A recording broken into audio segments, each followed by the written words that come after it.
Guys, we're gonna do another one just to show you guys.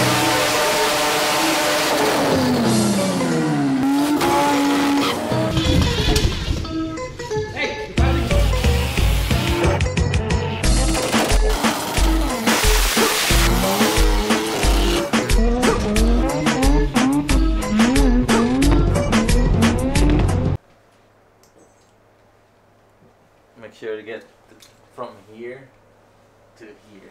Oh yeah. Don't worry, one day you'll finish it. One day. We got the everything ready to assemble right now. We gotta put the oil rings on and we're gonna start cutting side seals. Well, who's this though? Adam's. So we have all the 4 rotors already built. What's up with that one? This is the special one. Bearings, oil rings, the outer ring, the side seals, corner seals, everything's been cut. We ended up using Rotary seals on this one just because it's going to be like an NA application. But the only thing that we did to these rotors is race clearance. So it's going to be an NA engine. We want the most surface we want on the face for compression wise, like reasons. And since it's peripheral port, there's no need to do scalloping or any type of modifications like that. So race clearance, weight match, and a balance. So next is we have to put the water seals on the plates. And we have everything laid out over here. So we have the front plate. These have been blocked off. And we are getting some dress-up plates made for it. And it's pretty much just going to cover these. This is how you're supposed to seal it. You know, given that these are the new intake ports. This should make like 200. 200? Yeah. Per rotor? Per rotor.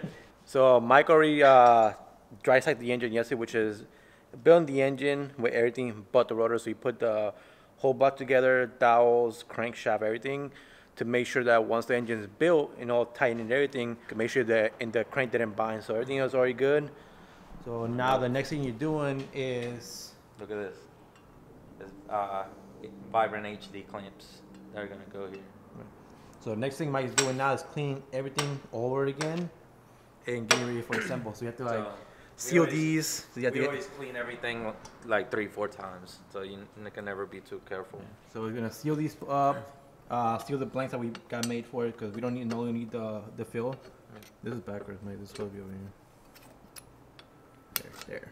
There. No, it's going over here. Oh, because there's an oil fitting going here. Oh, so okay, yeah, these get blocked off because there's oil fittings going here. So how a rotary engine works, it has the oil pump in the front, which is eliminated on this engine, and then from the front it gets fed to an oil cooler.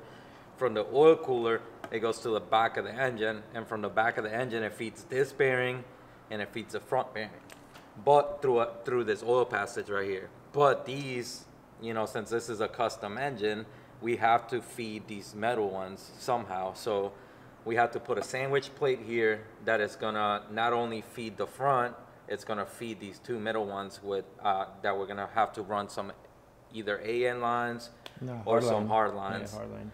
But these caps right here, there's a pipe that goes all the way to the center stationaries that got modified, and pretty much this is the oil feed for these center bearings over here.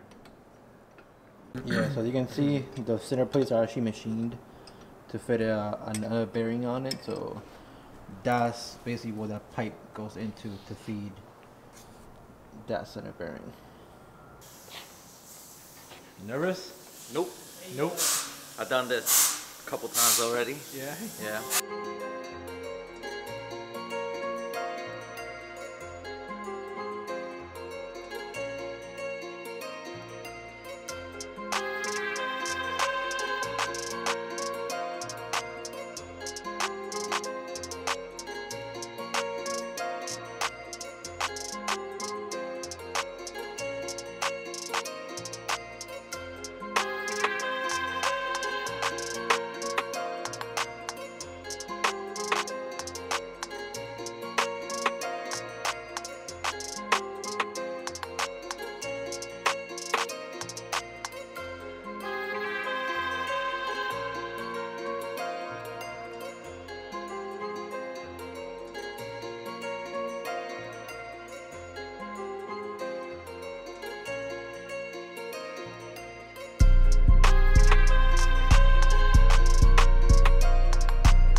So now that everything's torqued down, we have to seal the counterweight, because people that don't know how to build these make this mistake often.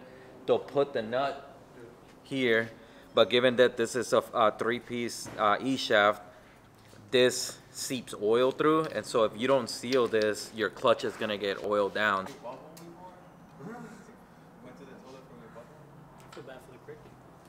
Alright, where's the socket? What was the batteries for this? So the final step for these is checking the backlash right here. So you want this to be under 3 and around like 1.5 to like 3. So right now,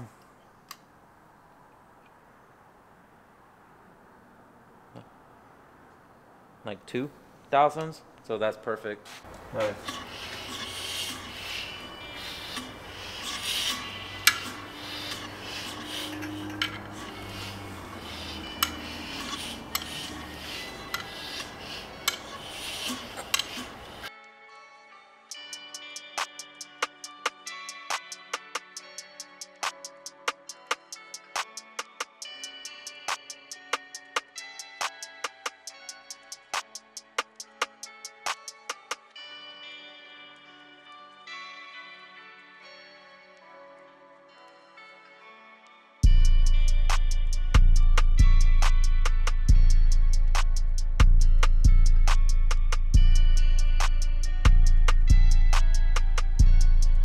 What's next? Putting the front cover and putting it in the truck to bring it to Adam.